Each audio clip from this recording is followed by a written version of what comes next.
আসসালামু আলাইকুম ওয়া রাহমাতুল্লাহ। আলহামদুলিল্লাহি রাব্বিল আলামিন হামদা শাকির ওয়া সালাতু ওয়া সালামু আলা খায়রিল বারিয়াতি মুহাম্মাদি ওয়া আলিহি ওয়া আসহাবিহি আজমাইন। আম্মা বা'দ। ফাউযু বিল্লাহি মিনাশ শাইতানির রাজিম। বিসমিল্লাহির রহমানির রহিম। ওয়া যাক্কির ফা ইন্নায যিকরা তানফাউল মুমিনিন। সমস্ত প্রশংসা গুণগান গুণকীর্তন সে আল্লাহ রাব্বুল আলামিনের জন্য, যে আল্লাহ তাআলা সার্বভৌমত্বের একচ্ছত্বরা মালিকানা রাখেন। আমিন। আল্লাহুম্মা সাল্লি আলাইহি আলা বারিক আলাইহি। উপদেশ তাদেরকেই একটা আয়াত পড়েছি, ওয়াযাক্কির ফাইন্না যিকরা তানফাউল মুমিনিন। কাদেরকে উপদেশ করতে হয়? যারা নেয়, উপদেশটা নেয় এবং সেটাকে কি করে গ্রহণ করে তারপরে দুনিয়ার জিন্দেগিতে সেটাকে নিয়ে আসে।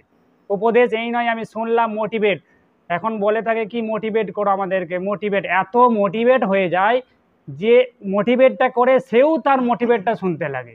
এরকম তো নয়, উপদেশটাকে নিতে হবে এবং সেটাকে নিজের জিন্দেগিতে অ্যাপিল করতে হবে, সেটাকে চালাতে হবে, তবে কোনো জিনিস লাভ হয়।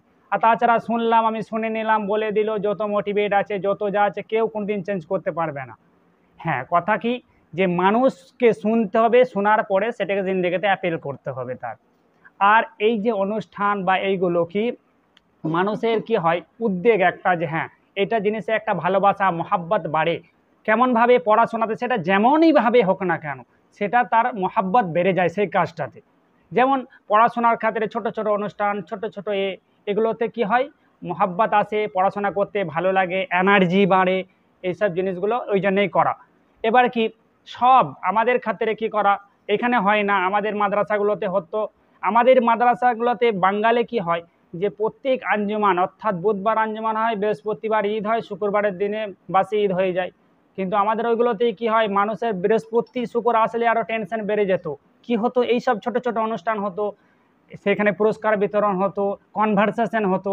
এইগুলো হয়ে কি হতো, মানুষের উদ্বেগটা বাড়তো, ছেলেদের একটা আলাদা থাকতো, আবেগ থাকতো যে হ্যাঁ আসবে আজকে, এটা হবে ওটা হবে, প্রোগ্রামটা হবে প্রোগ্রামটা, এটা হতো। এই ছোট ছোটগুলো যদি করা হয়, ছেলেদের কি হয়, বাড়ে, এনার্জি বাড়ে। এই নয় যে শুধু পুরস্কারের জন্যই সব কিছু, পুরস্কারের জন্য সব কিছু নয়, নিজেকে সেইভাবে তৈরি হতে হবে যে এটা বিষয়টা দেওয়া হবে, যে সম্পর্কে পরীক্ষা নেওয়া হবে, যাই হোক না কেন সেটাতে কি করতে হবে, নিজেকে তৈরি করতে হবে, স্টাডি করতে হবে, সেটার উপর ফলো করতে হবে। যে এসেছে দিয়েছে পুরস্কার নিয়ে নেব, আমার ভাগ্যে নেই, আমার ভাগ্যে হবে না, এই ছোট পুরস্কার বই দিবে কলম দেবে, এসব কিছু নয়। ছোট থেকেই সব কিছু বড় হয়, ঠিক আছে, এরকমভাবেই সব কিছু হবে। তা আমরা যতটুকু শিক্ষকের তরফ থেকে শুধুমাত্র হালকা গাইডলাইন আসবে, সেটাকেই নিজের জিন্দেগিতে অ্যাপিল করতে হবে, সেটাকে অনেক বড় মনে করতে হবে এবং সেটাকে নিয়ে চালাতে হবে। শুধু কি করে দেবে, গাইড করে দেবে, হ্যাঁ এখান থেকে এদিকে যাও, এই রাস্তাটা বলে দেবে। এই নয় যে শিক্ষক তোমাকে আঙুল ধরিয়ে দেখিয়ে দেবে যাও এই দিকে চলে যাও, এটা নয়। শুধু বলে দেবে কি এখান থেকে জুনোবাজার এই দিকে চলে যাও।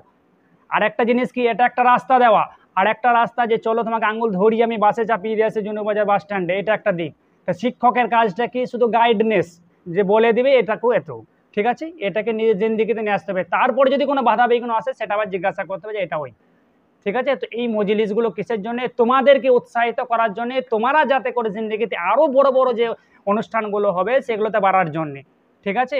তো তোমরা যত বেশি তোমাদের কাছ থেকে আমরা দেখতে পাবো বা শিক্ষকরা দেখতে পাবেন, তত তোমাদের লাভ, ঠিক আছে, ভালো লাগবে। তো যে কাজটাই করবে মহাব্বতের সাথে করবে, যে দায়িত্বটা দেওয়া হবে, তোমাদের দায়িত্ব কি আছে, শুধুমাত্র পড়াশোনা করা, কিছু কাজ নেই। বলবে কি ব্যস্ত ছিলাম, কিসে ব্যস্ত ছিল, আসছে কি করতে, এখানে শুধুমাত্র পড়াশোনা কাজ আমাদের। তো কি করব, পড়াশোনা করব, আর ছোট ছোট জিনিস যেগুলো আছে সেগুলোতে কি করবো, ফোকাস দেবো। আল্লাহ তাআলা আমাদের সবাইকে তৌফিক দান করেন। আমার তৌফিক ইল্লা বিল্লাহ। আসসালামু আলাইকুম।